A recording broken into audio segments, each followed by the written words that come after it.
సర్వత్రా వ్యక్తమవుతున్నటువంటి అభిప్రాయం. ఎస్ శ్రీనివాస్ రెడ్డి గారు, అంటే ప్రభుత్వం విద్యను సంస్కరిస్తుంది, విద్యా సంస్థలను సంస్కరిస్తుంది, స్కిల్ యూనివర్సిటీ లాంటివి తీసుకొస్తుంది, ఎవరికి అభ్యంతరం లేదు. కానీ ఉన్న వ్యవస్థలను బలోపేతం చేయాల్సిన చోట ఆ వ్యవస్థలే కుదేలైపోయే పరిస్థితి రావటం, విద్యార్థులు అందులోనూ ఇందాక శేషు సార్ చెప్తున్నట్టుగా అందులోనూ ఉపాధ్యాయులు కూడా ఆందోళన చెందే పరిస్థితులు రావటాన్ని ఎలా చూడాలి?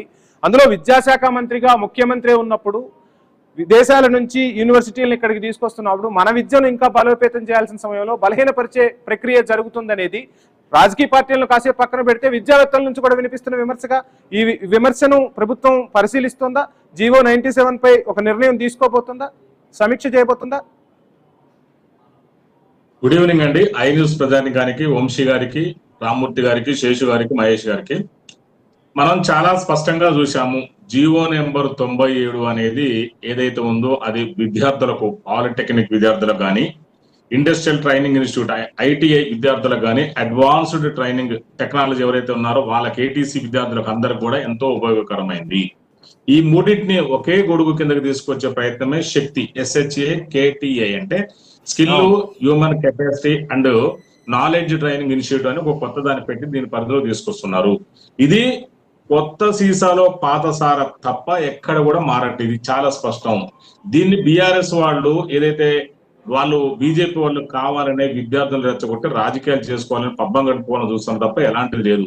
ఇది ప్యూర్ గా అదే విధానాలు కొనసాగితే చాలా స్పష్టంగా చెప్తున్నాను. ఎందుకంటే కార్మిక శాఖ మంత్రి ఎవరైతే ఉన్నారో, శక్తి మంత్రి గారు కూడా, వివేక్ గారు కూడా చాలా స్పష్టంగా చెప్పారు.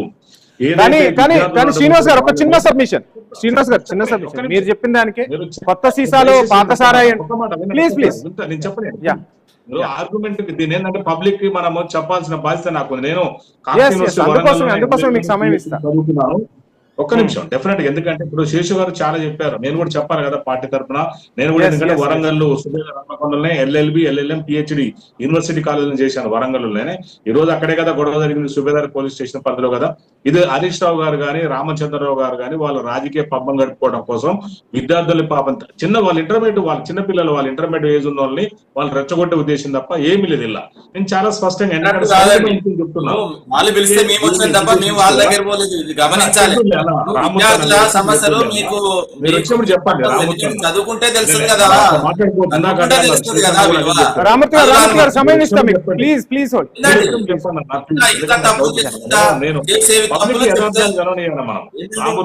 దయచేసి అట్లా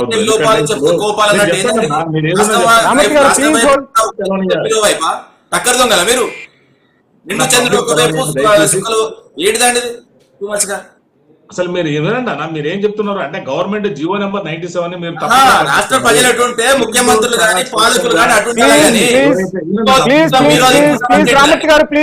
అంచనాల కోసం మాట్లాడడానికి రాలేదు, సబ్జెక్ట్ మాట్లాడాలి, కాంటెంట్ మాట్లాడాలి. నేను రిసెర్చ్ కావాలని వరంగల్లోనూ చదువుకున్నాను, యూనివర్సిటీలో కాకతీయ ఉస్మానియాలో కూడా MCOM చేశాను. నేను సబ్జెక్ట్ మీకు దయచేసి మనం ఎందుకంటే అన్న మనం రాజకీయాలు అన్నింటి రాజకీయాలు చదువు విద్యార్థుల భవిష్యత్తు.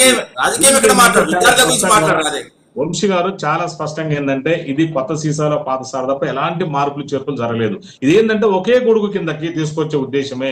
ఇవాళ ఇంజనీరింగ్ స్టూడెంట్లు ఉన్నారు. సహజంగా నేను చిన్నప్పుడు ఏమన్నానంటే ఒక 7 పాలిటెక్నిక్ స్టూడెంట్లు ఉంటే ఒక ఇంజనీరింగ్ విద్యార్థి ఉండాలని దిగినాను. సో ఇవాళ ఎట్లుందంటే పరిస్థితి, ఒక పాలిటెక్నిక్ స్టూడెంట్ ఉంటే 7 ఇంజనీరింగ్ విద్యార్థులు ఉన్నారంటే 1:7:1 రేషియోకి వచ్చింది ఇవాళ. సో ఇవాళ ఏంటంటే విద్యా ప్రమాణాలు స్టాండర్డ్ కావాలి. ఇవాళ ఒక పాలిటెక్నిక్ చేసిన స్టూడెంట్ స్కిల్ తోటి బయటకు రావాలి, సర్టిఫికెట్ తోటి బయటకు రాకుండా సబ్జెక్ట్ తోటి బయటకు రావాలన్నదే రేవంత్ రెడ్డి గారి యొక్క ఉద్దేశం. అదే విధంగా వివేక్ వెంకటస్వామి గారు కూడా ఉద్దేశం, వాళ్ళ స్పష్టమైన ఉద్దేశాలతో ముందుకు పోతున్నారు. ఈ జీవో నెంబర్ 97 వల్ల విద్యార్థులకు ఎలాంటి భవిష్యత్తు కానీ వాళ్ళ ఎడ్యుకేషన్ సిస్టమ్ ఎక్కడా తేడా రాదు. దీని అందరినీ కూడా యంగ్ ఇండియా స్కిల్ యూనివర్సిటీ పరిధిలోకి తీసుకొచ్చి వాళ్ళ యొక్క సర్టిఫికెట్ యొక్క స్థాయిని, ప్రామాణికాన్ని పెంచడం ఉద్దేశం తప్ప వేరే ఉద్దేశం ఎక్కడ లేదు. అదేవిధంగా ఏదైతే పాలిటెక్నిక్ 3 years చేసిన విద్యార్థులు ఉన్నారో వాళ్ళ తర్వాత ECET రాస్తారు. వాళ్ళు ఇంజనీరింగ్ కామన్ ఎంట్రన్స్ రాసి వాళ్ళ లెటర్లు అంటే ఇంజనీరింగ్ లో 2వ సంవత్సరంలోకి వాళ్ళు ఆటోమేటిక్ గా చేరవచ్చు. నో డౌట్, ఇది వెరీ క్లియర్. అదే విధంగా ఈ సబ్జెక్ట్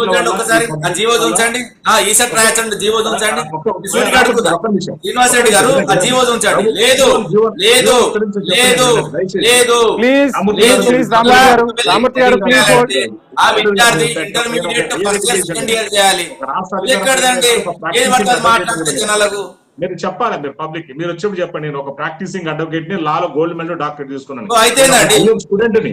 కాదండి, లాలో గోల్డ్ మెడల్ అయితే లాలో గోల్డ్ మెడల్ అయితే